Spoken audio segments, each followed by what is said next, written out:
దేవుడా, మా నమ్మకమైన మా ప్రభువా, వందనాలు స్తోత్రాలు చెల్లిస్తా ఉన్నాం నాయన. దయలో నీ కృపలో మీరు మమ్మల్ని భద్రపరిచి కాపాడి దీవించి ఆశీర్వాదకరంగా చేసి మరొక పర్యాయము మీ సన్నిధిలో రావడానికి మీరు మాకు ఇచ్చిన ఈ ధన్యత కొరకై వందనాలు చెల్లిస్తున్నాం. బలహీనుడైనటువంటి ఈ బిడ్డను మీరు బలపరిచి వాడుకోమని, నాకు మా అందరికీ కావలసిన వర్తమానాన్ని దయచేయమని, నిండైన ఆశీర్వాదం మీతో మీరు నింపమని, మీ కృపలో భద్రపరచమని ప్రార్థన చేస్తున్నాను. అన్ని విషయాల్లో తోడమని కాపాడమని చేరి వచ్చిన నీ బిడ్డలైన వారందరిని బట్టి వందనాలు చెల్లిస్తున్నాను. రావాల్సిన నీ బిడ్డలైన వారందరూ కూడా త్వరపెట్టి తీసుకుంటామని మా ప్రభు అయిన యేసు నామములో అడిగి వేడుకొని ప్రార్థన చేస్తున్నాము తండ్రి. ఆమేన్. మరొకసారి ప్రభు అయిన యేసు నామములో మీ అందరికీ నా హృదయపూర్వక వందనాలు తెలియజేస్తున్నాను. ఇలాగ మనం కలిసి ప్రభు యొక్క సన్నిధిలో గడపడానికి ప్రభు మనకి సహాయం చేశారు. దేవుని వాక్యంలో నుండి మత్తయి సువార్త 9వ అధ్యాయం 14వ వచనం నుండి 17వ వచనం వరకు మనము ధ్యానం చేద్దాం. 14వ వచనం నుండి 17వ వచనం వరకు మత్తయి సువార్త 9వ అధ్యాయం. అప్పుడు యోహాను శిష్యులు ఆయన యొద్దకు వచ్చి, పరిసయ్యులను మేమును తరచుగా ఉపవాసము చేయుచున్నాము గాని నీ శిష్యులు ఉపవాసము చేయరు. దీనికి హేతువేమని ఆయనను అడుగగా, యేసు, పెండ్లి కుమారుడు తనతో కూడా ఉండు కాలమున పెండ్లి ఇంటి వారు దుఃఖపడగలరా? పెండ్లి కుమారుడు వారి యుద్ధ నుండి కొనుక్కోబడు దినములు వచ్చును. అప్పుడు వారు ఉపవాసము చేతురు. ఎవడును పాత బట్టకు కొత్త బట్ట మాసిక వేయడు. వేసిన ఎడల ఆ మాసిక బట్టను వెడితిపరచును, చినుగును మరి ఎక్కువగును. మరియు పాత తిత్తులలో కొత్త ద్రాక్షారసము పోయరు. పోసిన ఎడల తిత్తులు పిగిలి ద్రాక్షరసము కారిపోవును, తిత్తులు పాడవును. చాలు. దేవుడి వాక్యాన్ని మన వెనుకలో దీవించి ఆశీర్వదించును. ప్రభువైన యేసుక్రీస్తు వారు ఆయన పరిచర్యలో సాగుతూ ఉండగా వరుసగా దాని తర్వాత మరొకటి అద్భుత కార్యాలు జరుగుతూ వస్తున్నట్లుగా మనము చూస్తాం. ఈ 9వ అధ్యాయంలోనే పైన మనము 8 వచనాల వరకు మనం చదివాం. అక్కడ పక్షవాయువుతో మంచం పట్టిన వారిని యేసయ్య స్వస్థపరిచినట్లుగా మనం అక్కడ చూస్తాం. అలాగే 9 నుంచి 13 వచనాలు మనం చూసినప్పుడు సుంకపు మెట్టు దగ్గర కూర్చున్నటువంటి మత్తయిను, లేవి అనబడుతున్నటువంటి మత్తయిను ప్రభు పిలిచినట్లుగా మనము గమనిస్తాం.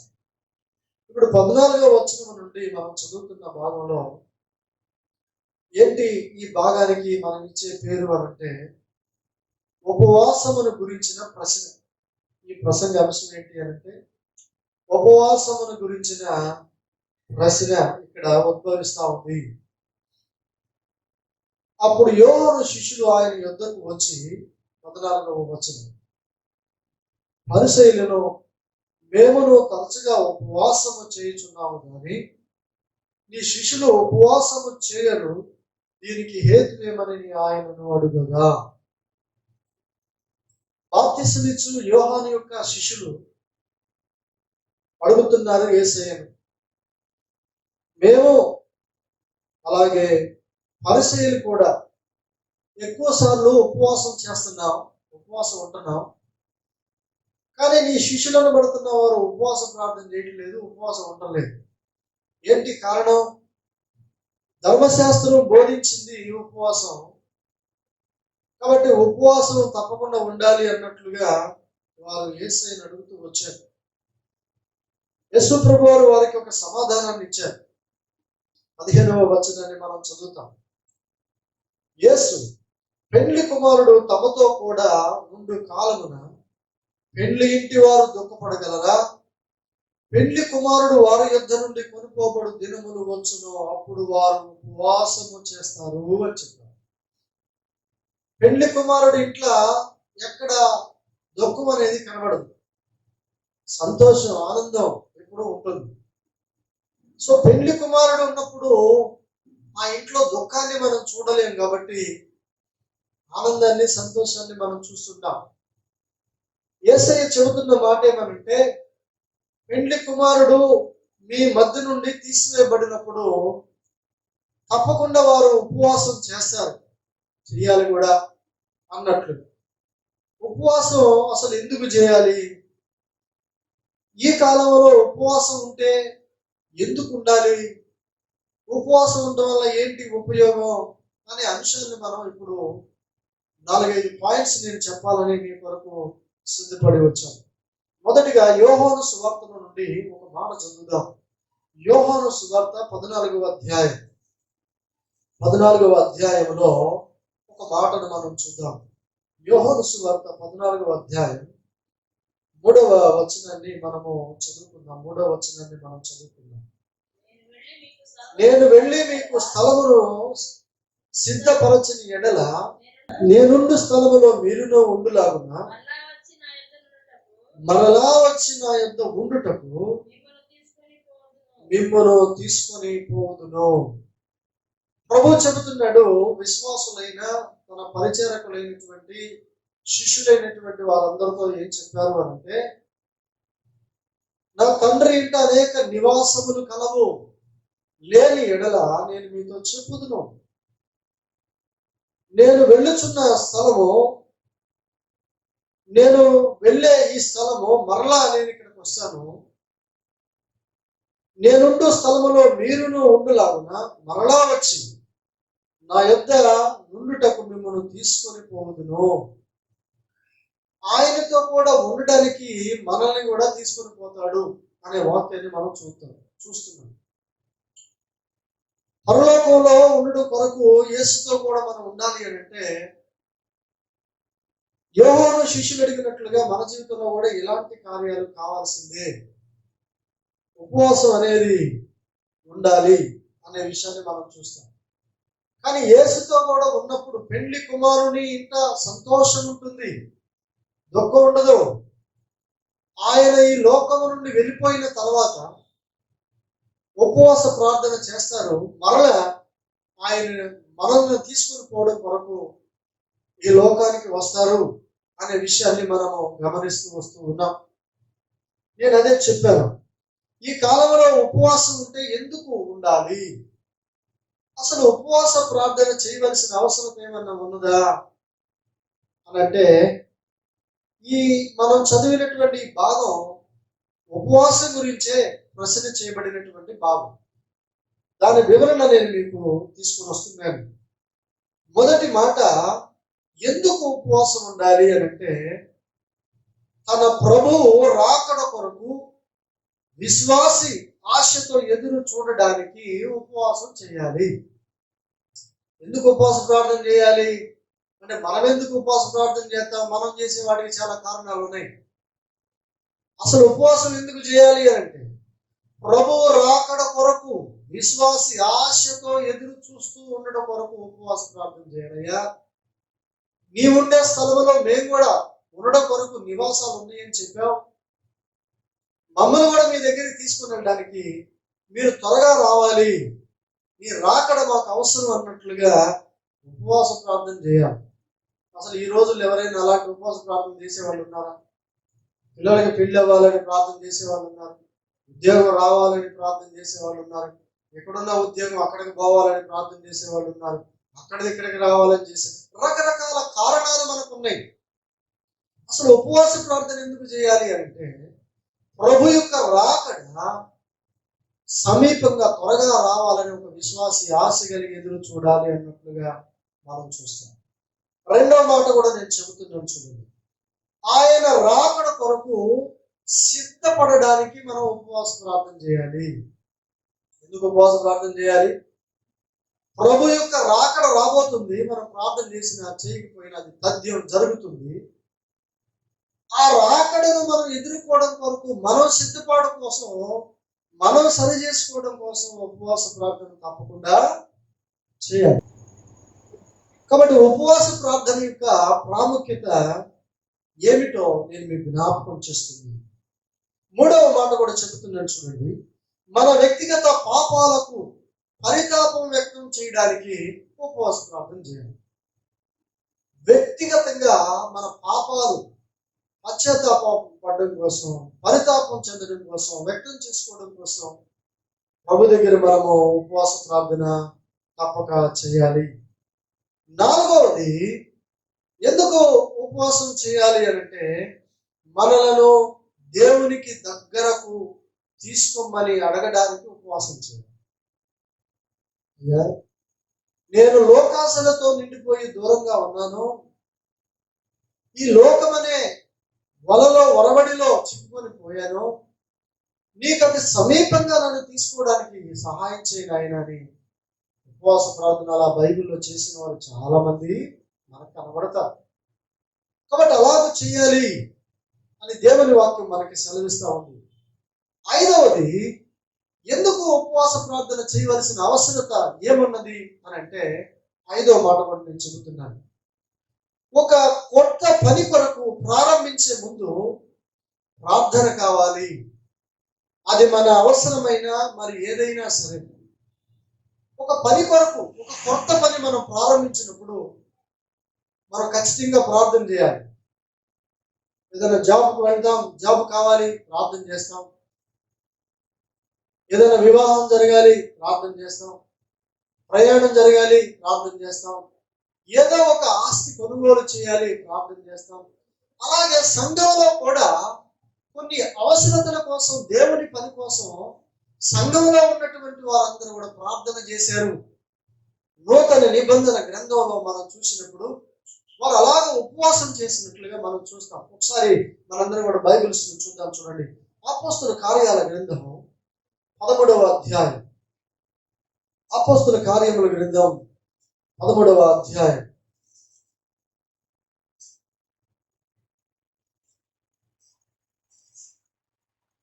2-3 వచనాలను మనము చదువుదాం.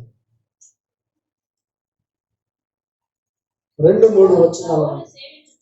వారు ప్రభువుని సేవించుచు ఉపవాసము చేయుచుండగా పరిశుద్ధాత్మ నేను బర్నబాను సౌలును పిలిచిన పని కొరకు వారిని నాకు ప్రత్యేకపరచుడని వారితో చెప్పెను. అంతటా వారు ఉపవాసం ఉండి ప్రార్థన చేసి వారి మీద చేతులుంచి వారిని పంపిరి. అంతియోకయ సంఘములో బర్నబా గురించినటువంటి ప్రస్తావన అక్కడ రావడం జరిగింది. పరిశుద్ధాత్మ దేవుడు చెబుతున్నాడు, నేను వారిని నా పని కొరకు ఎన్నుకున్నాను. బర్నబాను సౌలును నా పని కొరకు నేనే పిలిచాను.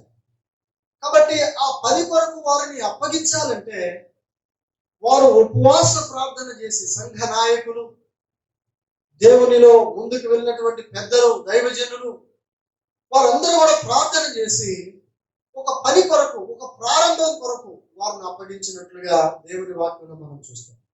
ఎందుకు చేయాలి అని అంటే సుమారుగా నేను 6 మాటలు చెబుతూ వచ్చాను. ఉపవాసం ఎందుకు చేయాలి, అసలు ఉపవాస ప్రార్థన చేయడం వల్ల ఏంటి ఉపయోగం, ఎందుకు శిష్యులు యేసు ప్రభు వారి దగ్గరికి వచ్చి ఎందుకు అడుగుతున్నారు? యోహాను శిష్యులు వచ్చి, ప్రభా మేము ఉపవాసం ఉంటున్నాం, మీ శిష్యులు ఎందుకు ఉండలేదు అని ఎందుకు అడుగుతున్నారు అని అంటే, చూడండి, ఇప్పుడు దాకా నేను చెబుతూ వచ్చాను. మనం ఏం గమనిస్తున్నాం అంటే దేవుని వాక్యంలో మనం చూస్తాం, ఒక పని ప్రారంభానికి దేవుని యొక్క సహాయం అవసరం. ఎవరైతే అలా ఉపవాసం ఉండి ప్రార్థన ప్రారంభించి ఒక పని కొరకు, దేవుని పని కొరకు ముందుకు వస్తారో జీవితాల్లో గొప్ప ఆశీర్వాదాన్ని దేవుడు నింపునట్లుగా మనం చూస్తాం. ప్రార్థన పెట్టుబడి దానికి ఉన్నది కాబట్టి పరిస్థితులన్నిటిని కూడా దేవుడే చక్కబెడుతున్నట్లుగా దేవుని వాక్యంలో మనం గమనిస్తాం. ఉపవాసం యొక్క ఆ ప్రార్థన యొక్క శక్తి మనకు అర్థమవుతా ఉంది. యేసయ్య అన్నాడు, నాతో కూడా ఉన్నంతకాలం ఆ అవసరత వారికి రాలా. కానీ ఈ పెళ్లి కుమారుడు, ఈ మనుష్య కుమారుడు, ఈ మెస్సయ్య తీసివేయబడే రోజు ఒకటి రాబోతుంది. ఆ రోజు ఖచ్చితంగా ఉపవాసం అందరూ కూడా ఉండాల్సిందే, ఉంటారు. దేని కొరకు ఉండాలి అని అంటే ఇప్పుడే మనం చెప్పుకున్నాం, ఖచ్చితంగా ఉండాలి అని. మరలా మత్తయి సువార్తకి మనం వచ్చేద్దాం. మత్తయి సువార్తకు వద్దాం. 9వ అధ్యాయం 16-17 వచనాన్ని మనం చదువుదాం. ప్రియులారా, 16-17 వచనాలను మనం చదువుదాం. ఎవడను పాత బట్టకు క్రొత్త బట్ట మాసిక వేయడు, వేసిన ఎడల ఆ మాసిక బట్టను వెలితిపరచును, చినుగును మరీ ఎక్కువగును. మరియు పాత తిత్తులలో క్రొత్త ద్రాక్షారసం పోయరు, పోసిన ఎడల ఏమవుతుంది? తిత్తులు పిగిలి ద్రాక్షారసం కారిపోవును, తిత్తులు పాడవును. అయితే క్రొత్త ద్రాక్షారసము క్రొత్త తిత్తులలో పోయిదురు, అప్పుడు ఆ రెండు చెడిపోక ఉండునని చెప్పాను. యేసు ప్రభు వారు తన దగ్గర ఉన్నటువంటి యోహాను శిష్యులతోనూ పరిశీలితోనూ ఈ మాటలు చెబుతున్నారు. ఆయన చెబుతున్న మాట ఏమంటే, ఎవడునో పాత వస్త్రమునకు క్రొత్త బట్టతో మాసిక వేయరు అని చెప్పారు. అంటే ఏంటి ఈ కొత్త బట్ట ఏంటి, ఈ ద్రాక్షారసం ఏంటి అని అంటే దాని గురించిన ఒక మాట నేను చెబుతాను. చూడండి, నీతి న్యాయములు అనే ఒక నూతన వస్త్రాన్ని యేసయ్య క్రొత్త బట్టగా ఎందుకు చెప్పారు అంటే, నీతి న్యాయాలు అనేటటువంటి ఒక నూతన వస్త్రం, ఆనందం అనే క్రొత్త ద్రాక్షారసాన్ని ఇచ్చేందుకు వచ్చారు యేసయ్య అనే విషయాన్ని తెలుసుకోవాలని ఆశపడుతున్నారు. ఇక్కడ ఉన్న యోహాను శిష్యులు కూడా, ఇక్కడ ఉన్నటువంటి పరిసయ్యులు కూడా ఏం తెలుసుకోవాలి అని అంటే, ఈ యేసయ్య ఎవరు అని అంటే ఆయన నీతి న్యాయాలు ఇచ్చేవాడు, జరిగించేవాడు, ఆనందం అనే క్రొత్త ద్రాక్షారసాన్ని ఇచ్చేవాడు అని మనం అర్థం చేసుకోవాలని ప్రభు యొక్క ఉద్దేశం. క్రొత్త ద్రాక్షారసం అంటే తాజా పండ్ల రసం అని అర్థం. అది పులిసి పొంగడం ప్రారంభించినప్పుడు దాన్ని పోసినది క్రొత్త తిత్తులో అయితే అది ఏమవుతుంది అని అంటే అవి సాగి పగిలిపోకుండా ఉంటాయి. ఇప్పుడు ద్రాక్ష రసాన్ని యేసయ్య చెబుతున్నాడు, కొత్త తిత్తులో పోయాలి ద్రాక్ష రసం అన్నారు. పాత దానిలో కనుక పోసినట్లయితే అది పగిలిపోతుంది అనే విషయాన్ని చెప్పారు. అంటే ఇక్కడ కొత్త రసం అంటే తాజా పండ్ల నుంచి తీసేది. సహజంగా ఈ ద్రాక్ష రసాన్ని భద్రపరిచే గుణం సహజంగా ఉన్నది. దానిలో ఉన్న తీపి మాధుర్యత పాడైపోకుండా అనేక రోజులది రావడం కొరకు దాన్ని భద్రపరిచే అలవాటు ఉన్నది. కాబట్టి ఈ ద్రాక్ష రసాన్ని దేనిలో పోయాలి అని అంటే తిత్తులో పోయాలి. తిత్తు అనగా దేనితో తయారు చేయబడుతుంది? ఇది అంటే తోలుతో తయారు చేయబడుతుంది. ఈ తోలుకి ఒక లక్షణం ఉంది. ఆ తోలుతో తయారు చేసినటువంటి ఆ తిత్తికి ఒక లక్షణం ఉంది. ఏంటా లక్షణం అని అంటే, క్రొత్తదైతేనేమో దానిలో ద్రాక్షరసం పోసినప్పుడు ఏం జరుగుతుందంటే అది పొంగి పులిసి ఎలాబరేట్ అవుతుంది, ఇంకా ఎక్కువ అవుతుంది, సాగుతుంది ఆ తిత్తే. కొత్తదానికి ఒక మంచి గుణం ఉంది. ఆ కొత్త తిత్తి అయితే అది ఎక్కువగా సాగుతుంది, అది పగిలిపోదు, దాని సామర్థ్యత సరిపోతుంది, కాబట్టి అది బాగా పనిచేస్తుంది. అంతేగాని పాత దానిలో గనక క్రొత్త రసాన్ని పోసినట్లయితే పాత తిత్తిలో సాగే గుణం ఉండదు, కాబట్టి అది పగిలిపోతుంది. దానిలో పోస్తే రసమంతా నేలపాలవుతుంది. మీకు అర్థమవుతుందా? ఏంటిసారి తిత్తులేంటి, రసం ఏంటి, గొడవేంటి, బాధలేంటి అనుకుంటున్నారా? యేసు ప్రభువారు అక్కడ ఉన్నటువంటి యూదులందరితో మాట్లాడుతూ వస్తున్నారు. మనకంటే బాగా వారికి అర్థమవుతుంది యేసయ్య ఏం చెప్పాలనుకున్నాడు. మీ హృదయాలు పాత తిత్తులుగా ఉంటే నేను ఇచ్చే నూతన ఆనందం మీ హృదయంలోనికి రాదు, సరిపడదు అని చెబుతున్నాడు. నీ హృదయం ద్రాక్ష రసాన్ని నింపుకోవడానికి నీ హృదయం సరిపోదు. అది పాతదైతే గనక మరి ఎప్పుడు సరిపోతుంది సార్ అంటే, నీ హృదయం మారినప్పుడు, నీ హృదయంతరంగం మార్పులోనికి వచ్చినప్పుడు ఈ ఆనందం అనే ద్రాక్ష రసాన్ని నువ్వు అనుభవించగలుగుతావు. ఈ పాత రోత మనుషుడు నూతన మనసు తనకు ఉండదు కాబట్టి యేసు ప్రభువుని అర్థం చేసుకోవడానికి వీల్లేదు. అర్థమవుతుంది కదండి. పాత మనుషుడు కొత్త ద్రాక్ష రసాన్ని తన జీవితంలోనికి తీసుకుని రాలేడు.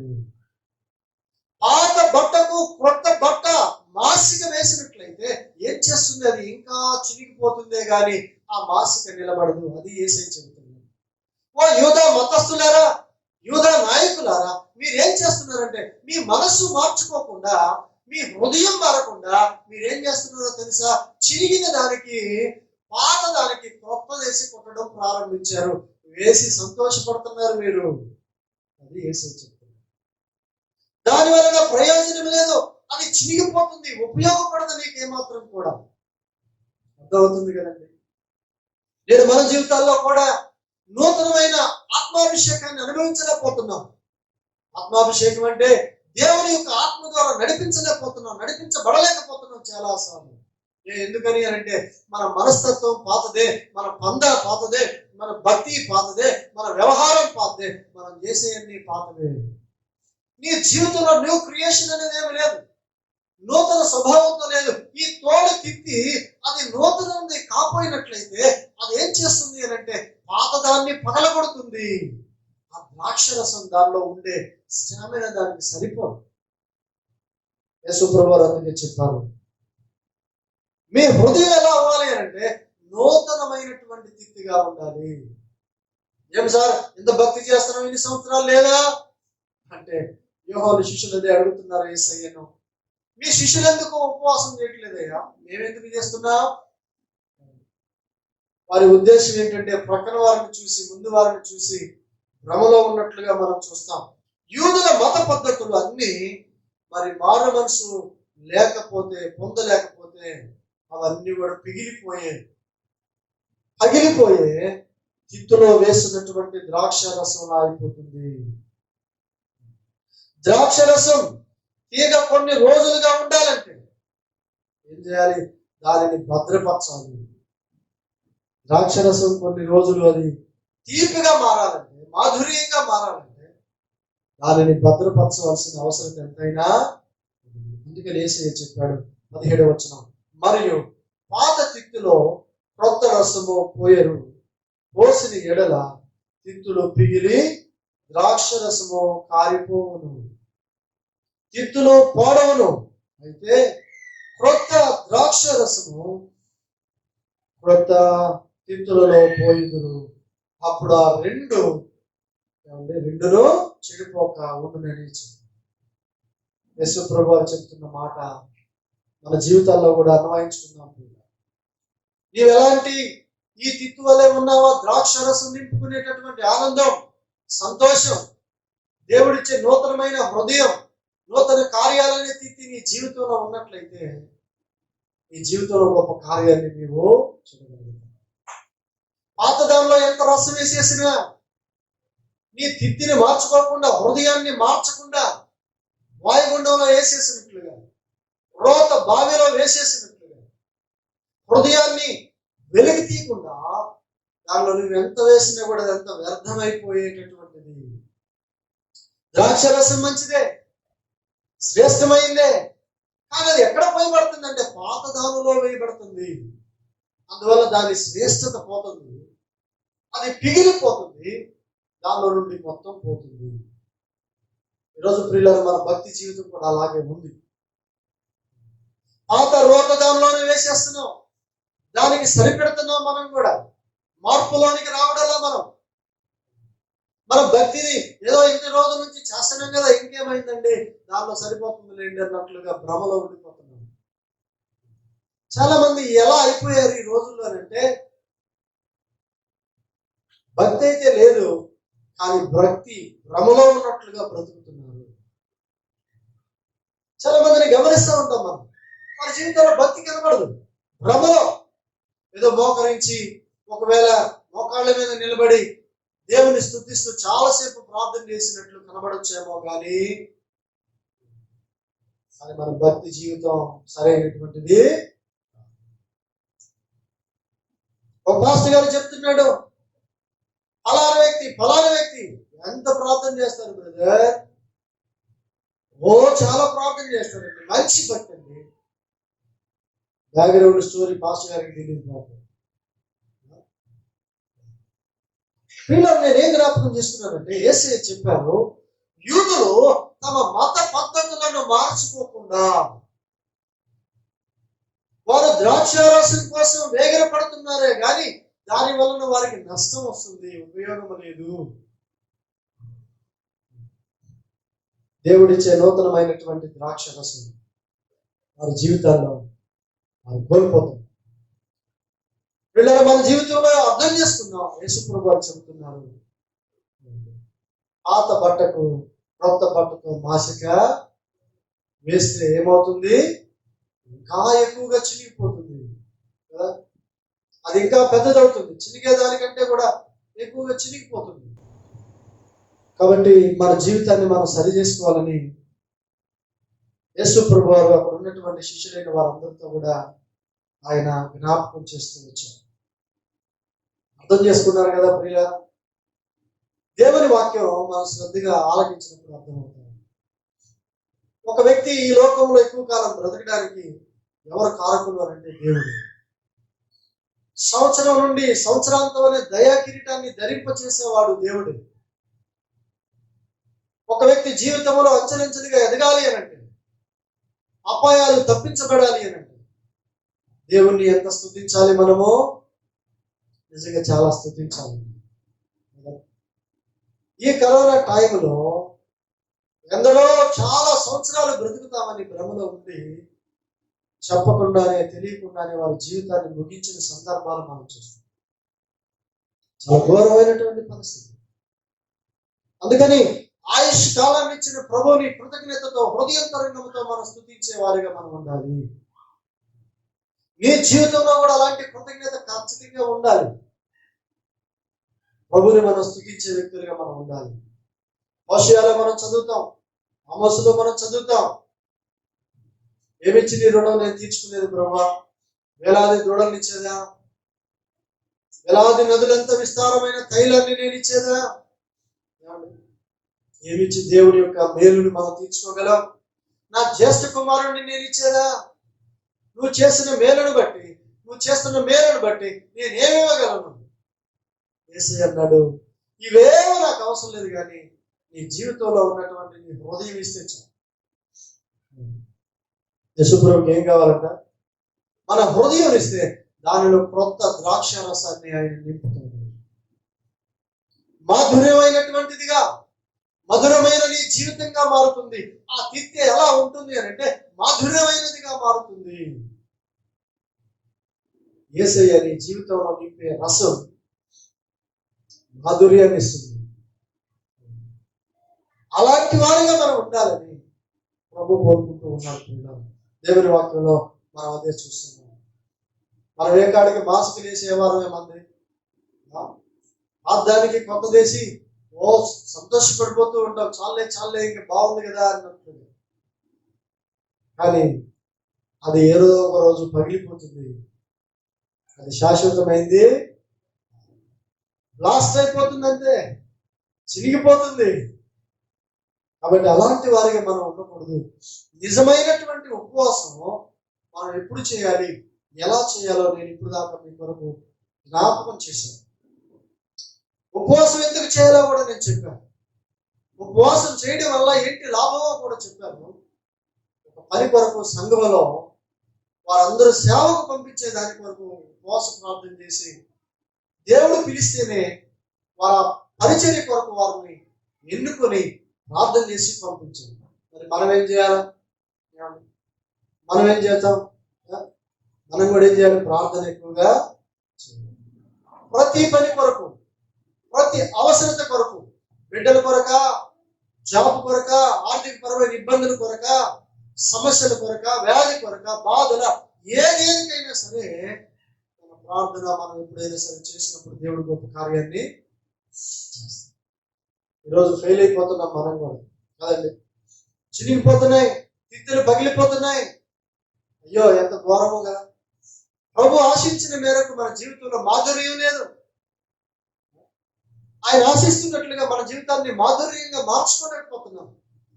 దేనికో ఆపాదిస్తున్నాం, ఏదో చేయడానికి ప్రయత్నం చేస్తున్నాం. నీ తిత్తే, నీ హృదయమైన తిత్తే ఎలా ఉండాలి అంటే ఇది ఒక క్రొత్త దానిలాగా ఉండాలి. ఎప్పటికప్పుడు న్యూ క్రియేషన్ గా నువ్వు మారాలి. నూతన సృష్టిగా దేవుల్లో నువ్వు ఉండాలి. ఆనందిస్తావు. ప్రభువుని బట్టి నువ్వు ఆనందించే వ్యక్తిగా ఉంటావు. ప్రభు గొప్ప కార్యాలు మన జీవితాల్లో చేస్తాడు.